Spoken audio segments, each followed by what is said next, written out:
Segera download Quran Tadabbur, tafsir dalam genggaman Anda. Bulan Ramadan adalah bulan Al-Quran.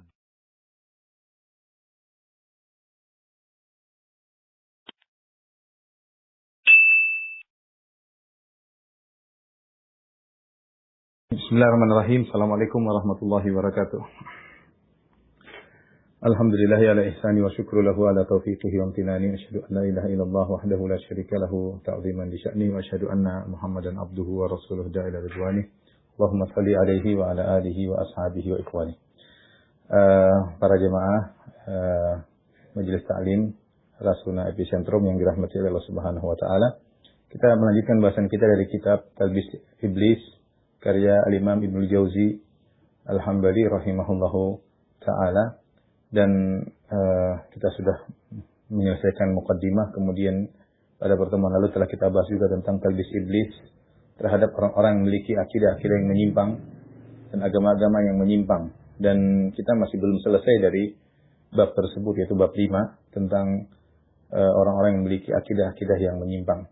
Di sini Imam Ibnu Jauzi rahimahullahu taala membuat subjudul dengan judul Zikru talbisihi ala al-falasifah wa tabi'ihim, yaitu penyebutan tentang talbis iblis terhadap kaum falasifah, maksudnya ahli filsafat Yunani, wa tabi'ihim, dan orang-orang yang mengikuti para pengikut ahli filsafat Yunani tersebut ya. Kita sudah singgung sebelumnya tentang para filsuf ya. Di sini Imam Ibnu Jauzi rahimahullah kembali mengulang tentang pemikiran-pemikiran falasifah, bagaimana syaitan masuk dalam pemikiran mereka sehingga mereka ngelantur dalam berbicara tentang teologi, tentang ketuhanan. Al-Imam Ibnu Jauzi rahimahullah menyebutkan bahwasanya falasifah ini seperti Sokrates, kemudian Plato, kemudian Aristoteles, Platonis, dan yang lain-lainnya, mereka adalah orang-orang yang sangat cerdas. Orang yang sangat cerdas dan mereka menulis tentang hal-hal yang terkait dengan perkara-perkara hisiah yang nampak ya, biologi atau kimia atau fisika, dengan otak mereka yang luar biasa cerdasnya. Kemudian pemikiran mereka tersebut tertuangkan dalam buku-buku yang mereka tulis, kemudian bahkan diterjemahkan ke dalam bahasa Arab, terutama di zaman Khalifah Al-Ma'mun, sehingga kaum muslimin terpesona, kagum melihat pemikiran orang-orang falasifah yang luar biasa. Artinya hal-hal ini belum pernah dibicarakan oleh kaum muslimin ya, tentang hal-hal yang begitu detail tentang perkara dunia, tentang biologi, tentang kimia, tentang fisika. Ternyata orang-orang Yunani sudah sampai pemikiran mereka tentang hal-hal tersebut ya. Tapi yang jadi masalah ya, ketika mereka kemudian berbicara tentang teologi, tentang ketuhanan, sementara mereka berpangku kepada kecerdasan otak mereka, dan mereka tidak menyambut sinar kenabian, nurun nubuwah, ya, mereka tidak berusaha melihat penjelasan para nabi, para anbiya, para rasul ya, dan mereka ingin memikirkan tentang Tuhan secara istiqlal, secara merdeka. Ya, akhirnya mereka pun ngawur ya, karena otaknya di luar kemampuan untuk berbicara tentang Tuhan. Otak kita hanya bisa menangkap tentang Tuhan secara global. Tuhan itu ada, ini jelas. Otak kita bisa mengantarkan kepada hal tersebut. Akal kita bisa mengantarkan Tuhan itu ada, Tuhan itu maha kuasa, Tuhan itu maha dahsyat, dan yang lainnya. Tetapi secara detail tentang Tuhan bagaimana, proses penciptaan bagaimana, ini semua tidak bisa diduga-duga. Oleh karenanya mereka terjebak dengan zunun mereka, kata Ibnu Jauzi. Orang-orang falasifah ini, mereka ketika berbicara tentang teologi, mereka tidak punya landasan. Ya, apa yang mau dijadikan landasan untuk dianalogikan? Kalau bicara tentang perkara yang hisiah, perkara yang nampak, oke. Bicara tentang biologi, tentang fisika, tentang kimia, tentang medis. Tapi ketika bicara tentang sesuatu yang gaib, yang tidak bisa dianalogikan dengan perkara yang nampak, maka ini sulit. Sehingga mereka akhirnya hanya berbicara dengan zon, dengan persangkaan-persangkaan. Persangkaan-persangkaan ya. Kata Ibnu Jauzi rahimahullahu taala, annahum infaradu bi ara'ihim wa uqulihim wa takallamu bi muqtada dhununihim min ghairi iltifatin ila al-anbiya. Ya, mereka bersendirian dalam otak mereka dan akal mereka, pendapat mereka, dan mereka berbicara hanya sekedar konsekuensi dari persangkaan mereka tanpa menengok kepada ajaran-ajaran para nabi. Akhirnya timbullah berbagai macam pendapat di kalangan mereka. Yang menakjubkan, Ibnu Jauzi mengatakan ketika menjelaskan tentang falasifah, ketika mereka berbicara tentang perkara yang hisiah, yang nampak, maksudnya biologi, kimia, fisika, rata-rata mereka sepakat. Khilaf mereka tidak seberapa. Tapi ketika mereka sudah bicara tentang ketuhanan, kalau tidak landasan, akhirnya mereka pun banyak khilaf. Ya, karena memang sesuatu tidak bisa jadi landasan untuk berpikir, akal keterbatasan. Maka saya sering sampaikan, kita nggak usah bicara tentang masalah Allah Subhanahu Wa Taala. Kita bicara tentang ruh saja yang ada pada jasad kita, yang selalu berhadir bersama kita. Kita nggak bisa menerangkan ruh itu dari unsur apa, bagaimana bentuknya, gemuk atau kuruskah, panjang atau apakah, dari unsur mana, bagaimana dia beredar di dalam jasad, bagaimana, kita nggak tahu. Sehingga kalau ada 1000 pakar biologi atau pakar fisika atau pakar kimia, kita sudah berbicara tentang ruh, akan ada 1000 pendapat atau mungkin 1001 pendapat. Ya, karena tidak ada landasan untuk jadikan pegangan untuk bisa berbicara tentang ruh. Makanya Allah berfirman, yas'alunaka 'anir ruh, qul ruhu min amri rabbi. Mereka bertanya kepada engkau tentang ruh, katakanlah ruh adalah urusan Rabbku. Wa ma utitum minal ilmi illa qalila. Kalian tidak diberikan ilmu kecuali cuma sedikit. Kalau ruh saja tidak bisa kita berbicara tentang ruh, ya. Apalagi tentang Allah Subhanahu Wa Taala. Jangan tentang, ya usah jin aja. Maksudnya jin bagaimana jin bisa bertasyakul, bisa menjelma. Siapa bisa jelaskan secara ilmiah? Ya, kemampuan ilmu manusia terbatas. Bagaimana menjelma, bagaimana bisa tiba-tiba berubah menjadi hewan, jadi wanita cantik, jadi apa? Bagaimana dia bisa masuk dalam tubuh manusia? Bagaimana dia bisa menguasai akal manusia? Siapa yang bisa menjelaskan? Bagaimana dia bisa berbicara dengan suara manusia? Siapa yang bisa menjelaskan secara ilmiah? Ya. Ada kawan saya punya ponakan, kemasukan jin, tahu-tahu bisa nyanyi lagu tembang Jawa, padahal dia nggak tahu bahasa Jawa. Siapa yang bisa menjelaskan? Ini gaib, padahal jin gaib. Apalagi kita bicara tentang Khalik, sang pencipta.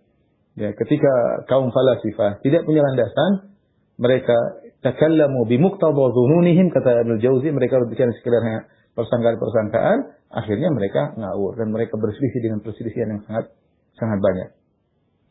Baik, kita sebutkan saya ringkaskan dari falasifah. Akidah falasifah tentang Tuhan, tentang pencipta. Ada beberapa mazhab, ya, ada beberapa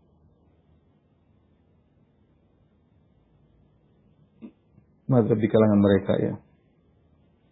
Di antaranya ada yang mengatakan bahwasanya Dahriyah, yaitu ini Dahriyah, disebut dengan Dahriyah. Falasifah Dahriyah itu Tuhan tidak ada, pencipta tidak ada. Sudah selesai, dia bilang pencipta tidak ada. Alam terjadi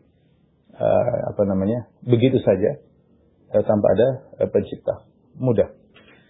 Yang lain berpendapat lebih, dan ini pendapatnya Sokrates, kemudian Plato, Aristoteles, bagaimana dinukil dari buku-buku mereka, ya, bahwasanya mereka menetapkan alam ini tercipta dari ilah namanya dengan illah, ya, dari illah, al-illah tamah yang mereka sebab utama, ya, sebab pertama.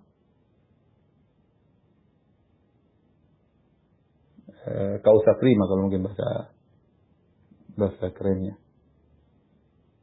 Yang mereka katakan bahwasanya causa prima adalah sesuatu yang sangat simpel dan dia statis, ya, disebutkan dalam buku-buku mereka. Sehingga mereka mengatakan causa prima inilah yang seakan-akan berfungsi sebagai Tuhan. Yang seakan-akan berfungsi sebagai sebab penciptaan. Tetapi yang jadi masalah, mereka tidak menempatkan causa prima ini sebagai afani, sebagai pencipta. Sebenarnya mirip, jadi akhirnya pendapatnya mirip. Yang satu mengatakan Tuhan tidak ada, ini mengatakan ada sebab utama. Tapi sebab utama tersebut, kata mereka, dia datang bersamaan dengan alam semesta. kausa prima tersebut ya azali bersama alam.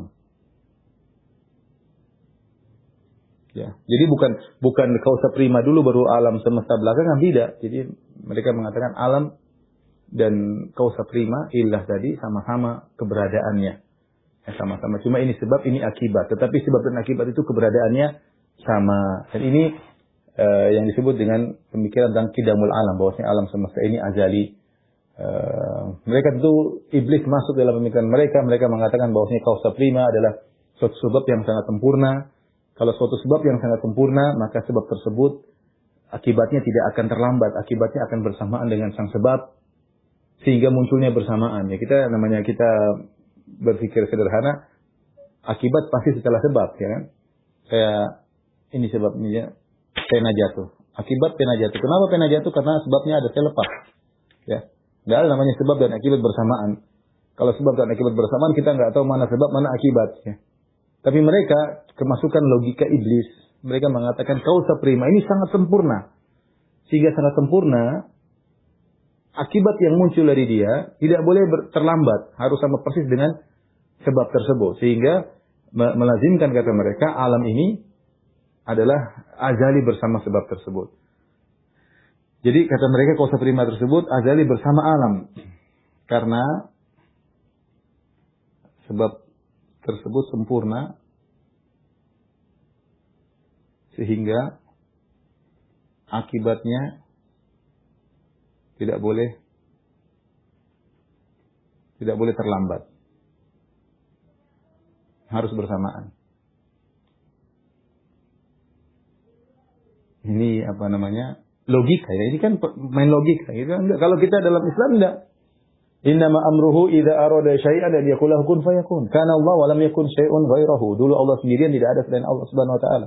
Kalau Allah ingin mencipta, Allah mengatakan innama amruhu idza arada syai'an an yaqul lahu kun fayakun. Sesungguhnya Allah itu urusannya kalau ingin sesuatu, Allah hanya mengatakan jadi, maka jadilah.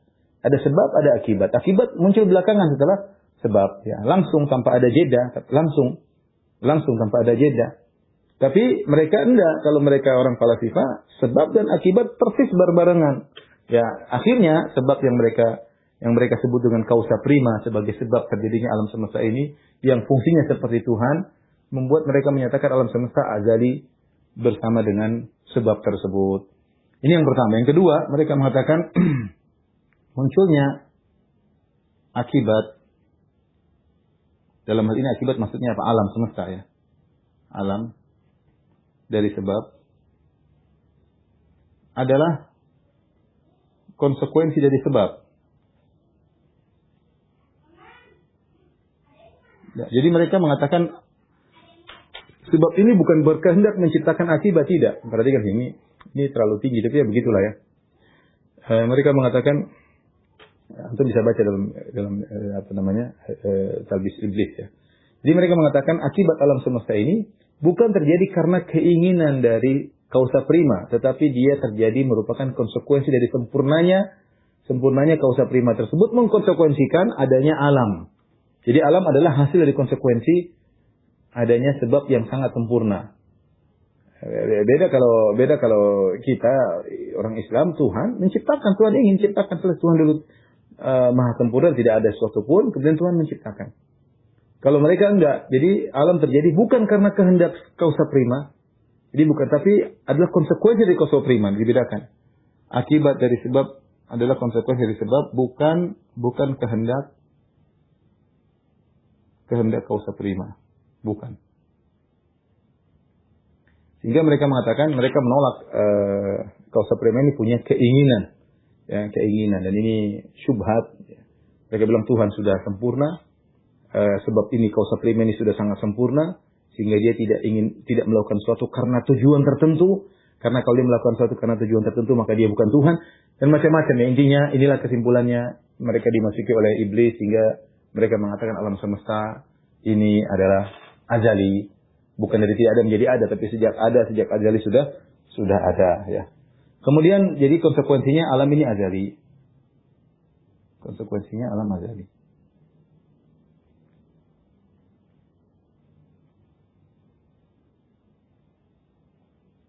Alam azali atau alam qadim. Kemudian mereka mengatakan juga konsekuensi yang berikutnya, alam azali, alam juga abadi.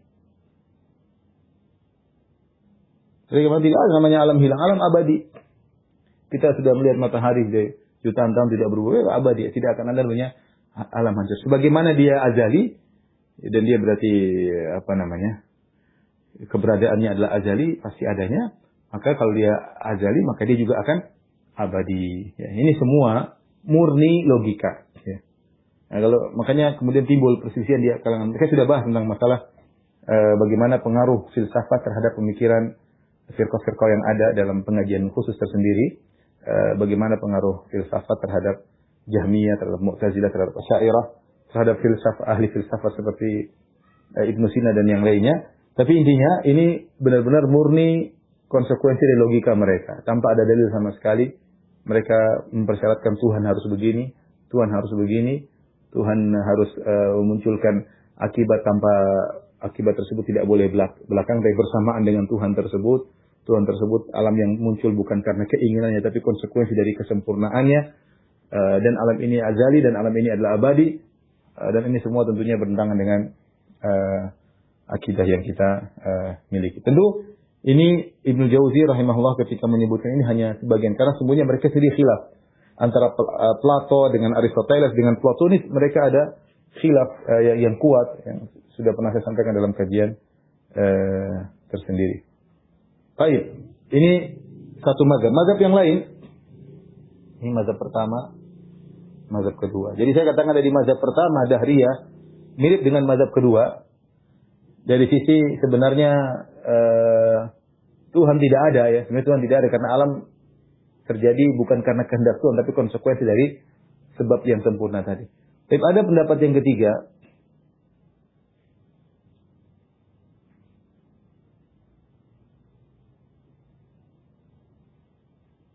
Dari kalangan falasifah, mereka mengatakan kami melihat pencipta itu ada. Pencipta itu ada. Dalilnya, kata mereka dalilnya, karena kami melihat alam ini muhdas. Muhdas itu baru, ya. Dari tidak ada menjadi ada.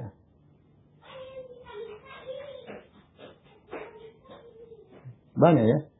Contoh kita manusia dulu tidak ada tumbuhan dulu tidak ada menjadi ada, kemudian sirna, hewan dari tidak ada menjadi ada, kemudian dimakan, kemudian seperti itu ya. Banyak perubahan. Ini menunjukkan ini berarti ada muhdisnya.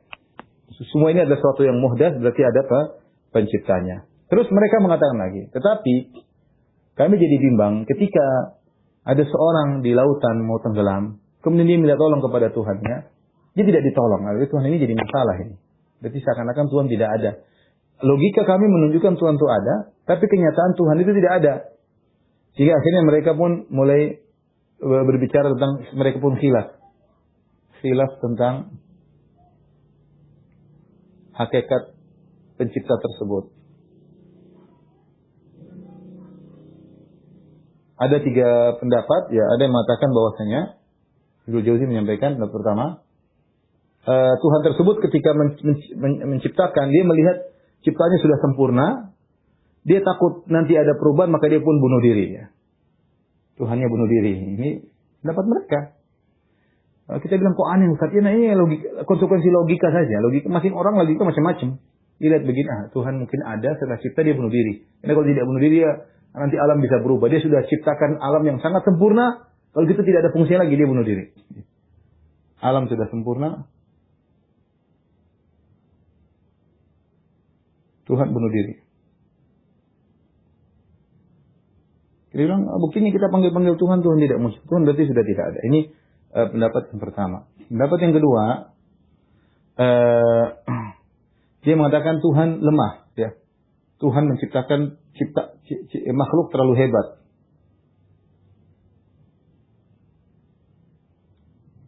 Tuhan lemah, hanya nonton ya. Hanya nonton aja. Ya udah. Diciptakan alam terlalu hebat, dia nggak bisa, ya sudah, dia nggak bisa, dia sudah bikin sistem, Tuhan sudah bikin sistem aturan sunatullah bahwa sebegini, sudah aturan sudah berlaku, kemudian dia nonton, dia mau ngatur nggak bisa lagi, sehingga ada yang minta tolong tidak bisa dia tolong, ya karena mereka menganggap buktinya ada kejahatan, buktinya ada bencana alam, ini Tuhan sudah tidak bisa ngatur lagi, jadi mereka namanya muskilatus syarr ya, ada buku pembahasan tentang muskilatus syarr, jadi mereka kok ada keburukan di alam. Ini Tuhan, kalau Tuhan ada harusnya tidak ada keburukan. Logika mereka begitu. Ini sudah kita bahas dalam masalah pembahasan ateisme ya. Tapi intinya mereka mengatakan makhluk terlalu hebat, Tuhan sekedar nonton. Pendapat yang ketiga, kata mereka bahwasanya Tuhan menyebar dirinya ke seluruh alam. Jadi Tuhan menyatu dengan seluruh alam. Ini semua akidah falasifah Yunani yang disampaikan oleh Ibnu Jauzi rahimahullahu taala. Jadi ini murni hanyalah sekedar logika. Iblis main logika mereka. Mereka tidak punya cahaya kenabian untuk memikirkan tentang Tuhan. Akal mereka tidak mampu. Mereka maksakan mikir tentang Tuhan. Akhirnya mereka buntu. Dan mereka pun berselisih. Sebagaimana yang kita sebutkan secara umum ada 3 pendapat besar. Ada yang menolak Tuhan. Ada yang mengatakan Tuhannya kausa prima, hanya sebab tapi akibatnya muncul bukan dengan kehendaknya. Yang ketiga, Tuhan itu ada tapi Tuhan tidak ada fungsinya. Ini 3 pendapat dari kalangan falasifah. Sudah. Baik, kita lanjutkan masih tentang falasifah. Ibnu Jauzi juga menyebutkan tentang dalam kitabnya Talbis Iblis ya. Tentang masalah ilmu Tuhan, ilmu Allah ya, ilmu Khalik. Ini tentu bagi yang menetapkan dari pencipta, entah kausa prima atau pencipta ya. Falasifah berpendapat ya. Falasifah Yunani. Ini termaktub dalam buku-buku mereka, pernyataan Aristoteles ya. Dan buku-buku Aristoteles sudah terjemahkan dalam bahasa Arab ya. Buku Plato juga, ya. Konun Plato, ya. Buku-buku sudah diterjemahkan ya dalam bahasa Arab. Falasifah Yunani mengatakan bahwasanya pencipta tidak mengetahui pencipta, tidak berilmu kecuali hanya dirinya. Sama, ini juga logika semata. Kenapa falasifah ini berpendapat demikian? Kata dia karena Tuhan itu sempurna. Logika sederhana, setan masuk kata mereka, Tuhan itu sempurna. Tuhan tidak boleh memikirkan kecuali yang sempurna pula. Maka dia tidak boleh memikirkan tentang makhluknya yang penuh dengan kekurangan. Maka yang dia pikirkan dirinya sendiri. Ini tentu ngawur ya. Kalau logikanya masuk, ini iblis ya. Ini logikanya Pak. Syubhatnya logikanya. Tuhan Maha Sempurna.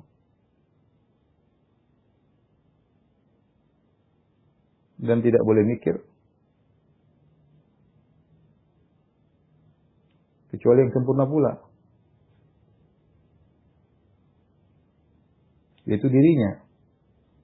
Yaitu dirinya semata.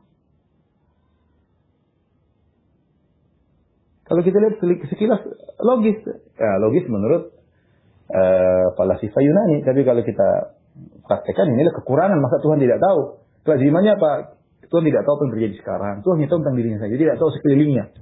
Tidak tahu apa yang terjadi pada hewan, pada makhluk ciptaannya. Kalau kita Islam enggak. Ala ya'lamu man khalaq. Allah mengetahui semua yang Allah ciptakan. Wa ma tasqutu min waraqatin la ya'lamuha. Tidak ada satu daun pun yang jatuh kecuali Allah mengetahui. Ya, Allah mengetahui makhluknya, Allah mengurus makhluknya. Wa ka'ayyin min dabbatin la tahmilu rizqa Allahu yarzuquha wa iyyakum. Betapa banyak hewan melata tidak bisa mengurus rezekinya, Allah yang ngurusin.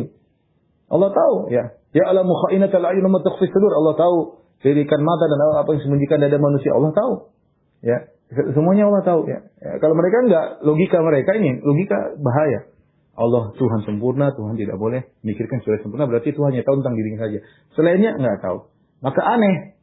Berarti lebih sempurna makhluk daripada Tuhan. Hewan aja tahu tentang Tuhannya. Manusia tahu tentang penciptanya.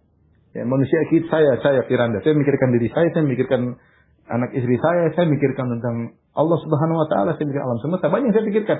Sementara mereka bilang Tuhan terbatas pada dirinya saja. Ini contoh logika benar dimasuki oleh iblis sehingga kemudian sampai pada pemikiran seperti ini. Nah, ini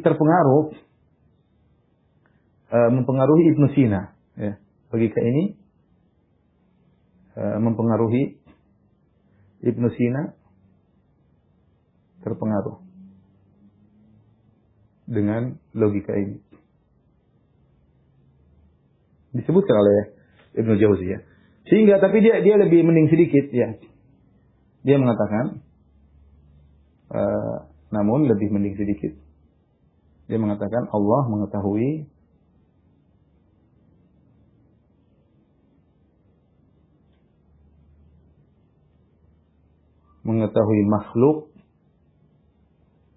makhluknya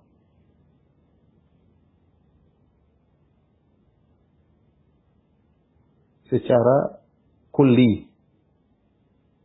Kulli itu maksudnya secara apa ya? Secara global. Ya. Bukan terperinci.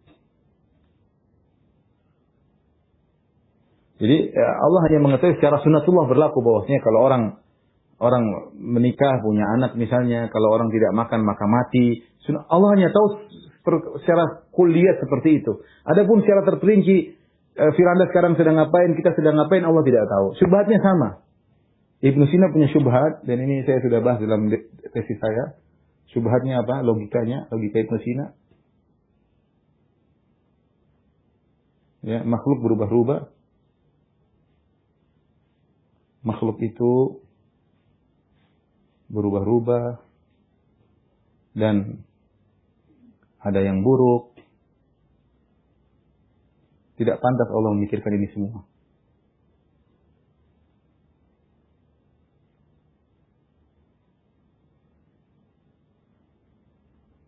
Subhanallah. Gara-gara ini Ibnu Sina dikafirkan oleh Al-Ghazali. Yang mengatakan Allah hanya mengetahui makhluknya secara global. Ya, tidak secara detail, dan ini bertentangan dengan banyak ayat. Murni Ibnu Sina terjebak dengan logika falasifah Yunani. Dia hanya terjebak dengan logika filsafat Yunani sehingga dia berpendapat demikian dalam buku-bukunya ya. Kemudian Ibnu Jauzi juga menyebutkan ini juga mempengaruhi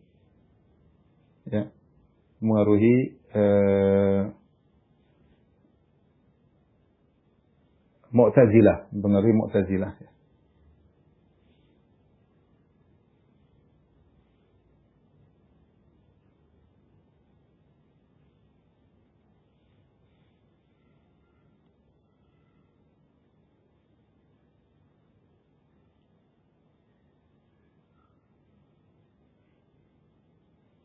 Mu'tazilah yang kemudian mengatakan bahwasanya ilmu Allah wa zatuhu, ilmu Allah wa qudratuhu wa zatuhu. Ilmu Allah dan kudrah Allah adalah zatnya sendiri. Ini pembahasan lebih detail kita tidak akan bahas karena terpengaruh dengan pemikiran filsafat bahwasanya namanya Tuhan itu simpel, tidak boleh terdiri atas kasrah, tidak boleh terdiri atas beragam. Jadi Tuhan itu satu kesatuan. Makanya tidak boleh mengatakan zat dan ilmu, tapi ilmu Allah itu zatnya Allah sendiri. Allah berilmu, ilmu Allah adalah zat Allah itu sendiri. Ini hanya filsafat yang tidak perlu dipahami. Pembahasannya lebih spesifik bagi orang-orang yang bahas tentang asma wa sifat. Tapi intinya ini saya kasih gambaran sederhana bagaimana filsafat iblis masuk dalam pemikiran filsafat karena dia memikirkan tentang Tuhan tanpa ada petunjuk dari kenabian, ajaran Nabi, sehingga dia logika liar. Ya, masing-masing punya logika. Filsafat Yunani punya logika, Aristoteles punya logika, Ibnu Sina punya logika, masih mending sedikit tapi sama-sama ngawur ya. Baik, kemudian berikutnya masih juga tentang filsafat tentang al-ba'ats.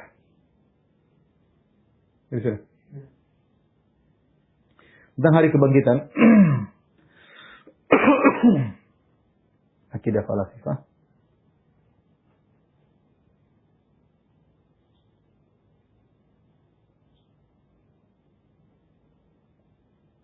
Jadi mereka mengingkari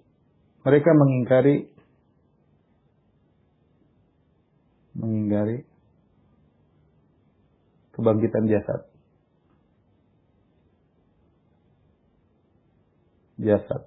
dan mengingkari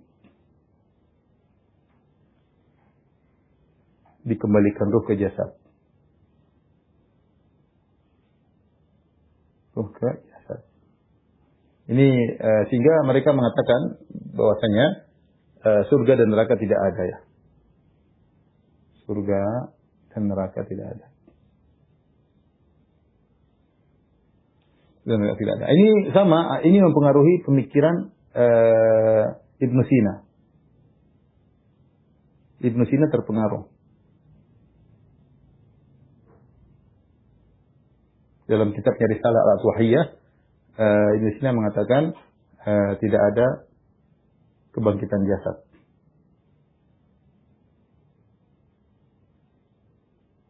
Yang ada hanya ruh.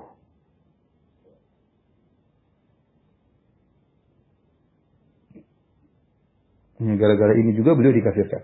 Gara-gara ini beliau juga dikafirkan oleh Ghazali ya. Karena mengingkari kebangkitan jasad sama dengan pemikiran orang-orang musyrikin Arab dahulu. Yang Allah sebutkan dalam Al-Quran dalam surat Yasin di antaranya wa daraba masalan wa nasiya khalqah qala man yuhyil 'idhama wa hiya ramim.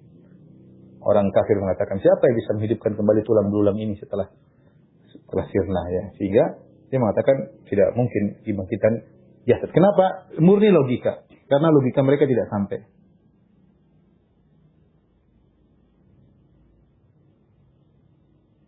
Ya, kata mereka, bagaimana? Sekarang sederhana begini. Ada ini misalnya ini daging manusia. Manusia ini dagingnya sedikit. Sekarang dia punya jasad. Jasadnya misalnya dimakan oleh ikan hiu. Ikan hiu akhirnya dimakan lagi oleh manusia yang lainnya. Sehingga terkadang satu daging aja di-sharing oleh beberapa makhluk. Ya, manusia pertama, ikan hiu, manusia kedua, sehingga ada irisan anggota tubuh yang bergabung pada manusia pertama, manusia kedua, dan selanjutnya mungkin dan yang lainnya. Sehingga mereka bilang ini tidak mungkin. Secara logika tidak mungkin. Kemudian bagaimana yang sudah hampir tulang daging-daging sudah jadi unsur yang lain, sudah jadi pohon, sudah jadi hewan, bagaimana bisa kembali lagi? Ini semua tidak masuk logika mereka dan tidak masuk logika dari Ibnu Sina. Sehingga akhirnya mereka mengatakan tidak ada kebangkitan jasad ya. Dan ini sudah kita jelaskan dalam bahasan secara detail bahwa ini adalah kekufuran yang benar banyak Allah mampu untuk membangkitkan itu semua. Allah mampu untuk mengulangi proses kimia untuk dikembalikan kembali yang sudah jadi debu bisa menjadi daging kembali. Dan Allah menumbuhkan ya, dan manusia dibangkitkan dari bagian tubuh mereka di dunia, kemudian juga Allah tumbuhkan bagian manusia tersebut dengan pertumbuhan tersendiri. Intinya ini murni logika, membuat orang-orang filsafat Yunani terjebak dengan logika mereka karena tidak dibimbing oleh wahyu dan diikuti oleh sebagian pengikut mereka seperti Ibnu Sina dan yang lainnya. Baik, kita lanjutkan. Berikutnya, setelah menyebut tentang falasifah dan para pengikutnya, Ibnu Jauzi membuat subbab judulnya Zikru talbisihi ala ashabil hayakil. Hayakal ya. Zikru talbisi ala ashabil hayakil, tentang talbis iblis terhadap orang-orang menyembah haikal-haikal. Maksudnya apa? Jadi Ibnu Jauzi menyebut ada sekelompok manusia ya, yang mereka meyakini bahwasanya benda-benda langit di alam sana, di langit, benda-benda langit seperti planet-planet, planet tersebut ada ruhnya. Ada ruhnya ya. Ada ruhnya yang ruh tersebut menempati planet-planet tersebut. Dan gerakan-gerakan planet-planet tadi mempengaruhi terjadinya peristiwa-peristiwa di alam ini. Jadi mereka mengatakan ada planet tersebut ada ruhnya. Ada ruhnya seperti ruh bagi jasad manusia. Tapi di sana di alam langit sana. Sehingga kemudian mereka memiliki pengagungan terhadap benda-benda langit tersebut. Nah, mereka kemudian meyakini bahwa benda-benda langit ini seperti matahari, seperti bintang, planet ini, planet Mars, Merkurius, planet macam-macam ya, planet yang mereka anggap memiliki kehidupan di sana, memiliki proyeksi bentuk di atas muka bumi. Mereka misalnya planet ini mirip dengan hewan ini, planet ini mirip dengan, sehingga mereka akhirnya membuat haikal. Haikal maksudnya bentuk. Logikanya jadi setan buat mereka, iblis masuk, membuat mereka memahami Maksudnya benda-benda langit yang ada di langit, misalnya matahari, rembulan, planet Mars, planet Merkurius, planet Venus, Pluto dan yang lainnya, itu ada ruh-ruhnya. Dan gerakan-gerakan planet tersebut memiliki pengaruh di alam semesta. Apa yang terjadi di bumi berpengaruh dengan gerakan-gerakan ruh-ruh tersebut. Nah, benda-benda langit tersebut punya bentuk proyeksi yang ada di atas muka bumi. Mereka ini sesuai dengan khayalan mereka. Mereka misalnya planet Mars ini seperti hewan ini, planet ini seperti hewan ini. Akhirnya mereka membuat haikal-haikal, yaitu bentuk-bentuk di atas muka bumi ini untuk mereka ibadahi sebagai bentuk penyambungan mereka dengan rohani-rohani yang ada di langit. Akhirnya terjadilah mereka menyembah ini perwakilan dari matahari, ini bentuk perwakilan dari planet ini. Kemudian mereka pun menyembahkan korban-korban, ya. Korban-korban. Ada yang mereka yakini planet ini adalah pembawa kesengsaraan, pembawa penderitaan, maka mereka korbankan hewan tertentu. Ada yang mereka korbankan anak yang tidak punya kesalahan misalnya, ya. Kata mereka misalnya pada matahari, engkau adalah benda langit yang tidak punya kekurangan, engkau murni, maka kami korbankan kepada engkau yang mirip dengan engkau, itu anak yang bersih, tidak punya dosa sama sekali, kemudian dibunuh untuk matahari tersebut melalui patung-patung yang mereka buat di atas muka bumi ini. Ini disebut dengan ashabul hayakil, yaitu yang menyembah haikalan-haikalan, ya. Mudah-mudahan bisa dipahami. Ya, kita mungkin aneh, tapi ya begitulah. Ada sekelompok manusia seperti ini yang mereka meyakini ada kehidupan sana di alam langit dan diproyeksikan di atas muka bumi dengan bentuk-bentuk tertentu. Kemudian mereka pun melakukan kurban-kurban agar ada kebaikan yang datang kepada mereka dan keburukan bisa terhindar dari mereka. Baik, setelah itu Ibnu Jauzi rahimahullah menyebutkan tentang zikru talbisihi ala ubadil asnam, tentang talbis iblis terhadap para penyembah berhala. Kok bisa terjadi penyembahan terhadap berhala, ya? Saya bacakan.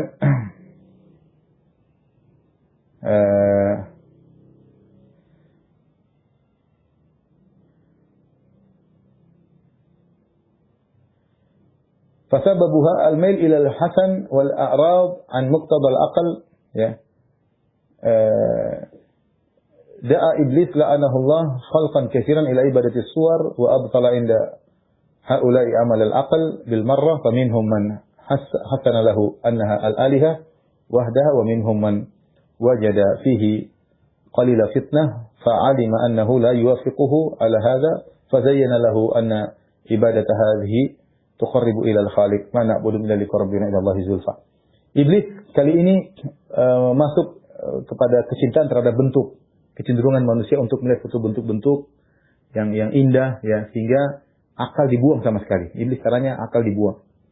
Akal dibuang agar orang-orang terpengaruh kepada bentuk-bentuk.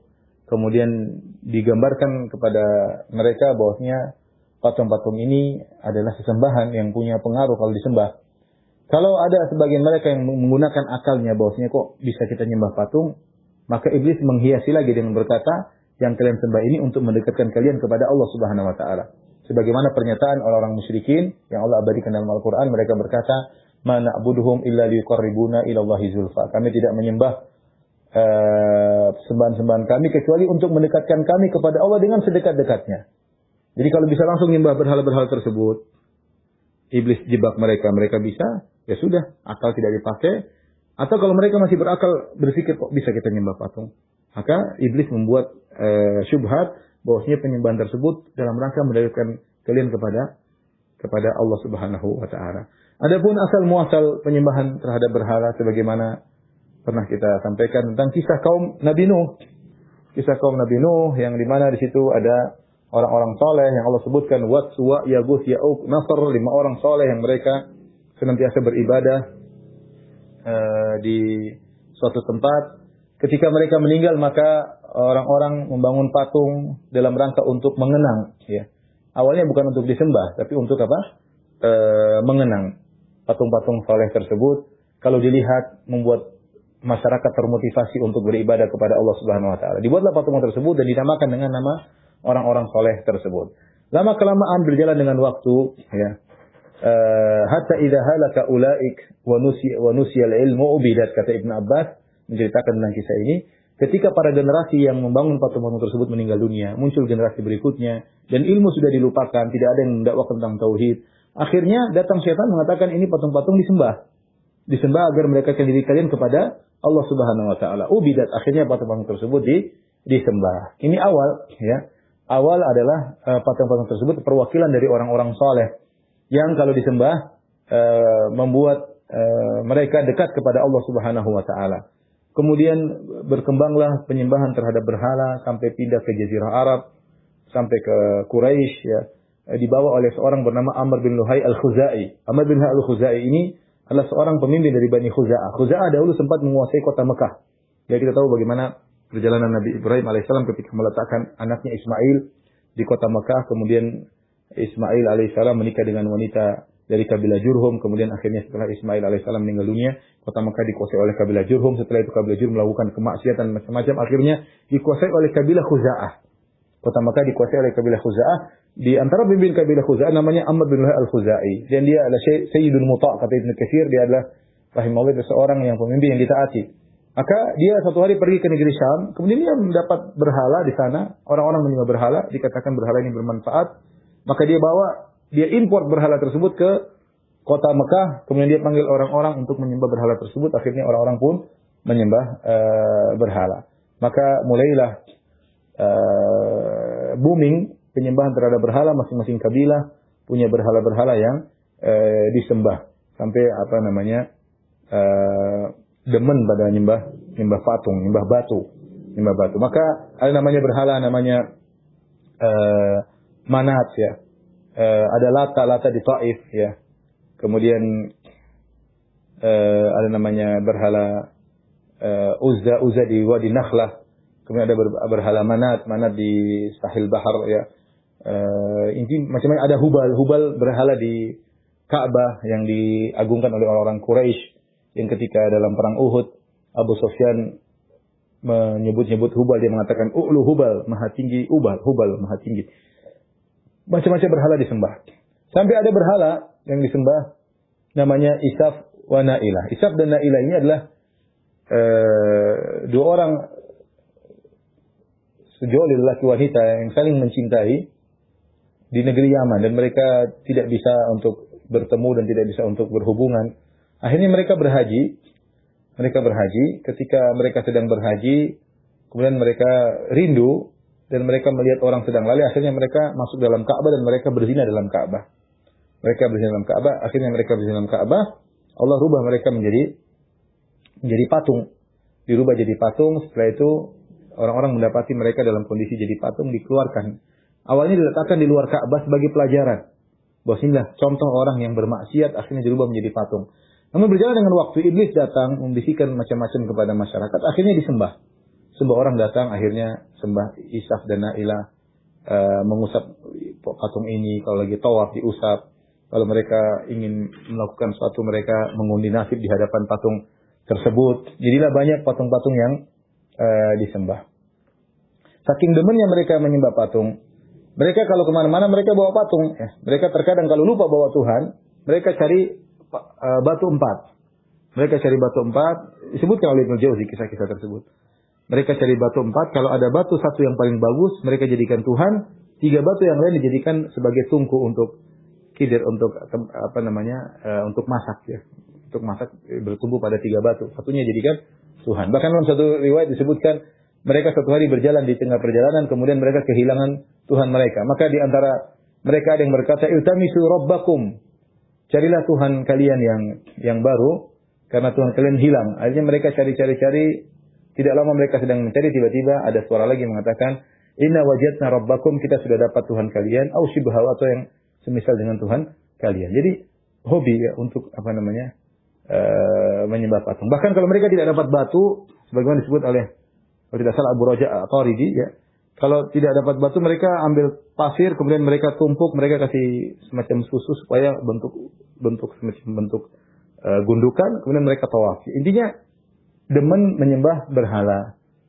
Syaitan masuk ke dalam benak mereka, menyatakan bahwasanya berhala-berhala ini mendekatkan kepada Allah Subhanahu wa taala, dan akhirnya berhala-berhala tersebut disembah. Dan ternyata penyembahan berhala sampai sekarang masih banyak ya. Masih banyak berhala-berhala disembah, tapi rata-rata berhala-berhala tersebut adalah lambang dari seorang yang soleh atau yang dianggap soleh ya. Atau yang dianggap apa? Soleh. Ya, itu berhala-berhala tersebut lambang dari sesuatu yang dianggap roh-roh yang dianggap soleh kemudian disembah. Dan aneh, makanya Allah mengatakan alahum arjulun yamshuna biha am lahum aydin yabtishuna biha am lahum a'yunun yubsiruna biha am lahum adhan yasma'una biha. Bagaimana mereka punya berhala? Apakah berhala-berhala tersebut punya kaki untuk berjalan? Kalian yang menyembah punya kaki untuk berjalan. Kalian yang menyembah berhala, kalian punya mata untuk melihat. Kalian yang menyembah punya tangan untuk memukul. Kalian punya yang menyembah, kalian punya telinga untuk mendengar. Berhala nggak punya. Bagaimana kalian lebih sempurna menyembah berhala yang tidak sempurna? Ini hal yang konyol. Allah juga berkata, ata'buduna ma tanhitun. Bagaimana kalian menyembah apa yang kalian pahat sendiri? Nah, harusnya logika menunjukkan kita itu menyembah yang menciptakan kita. Bukan kita menyembah apa yang kita ciptakan. Jadi mereka pahat patung, mereka sembah patung tersebut. Aneh. Namun demikianlah akal tidak jalan.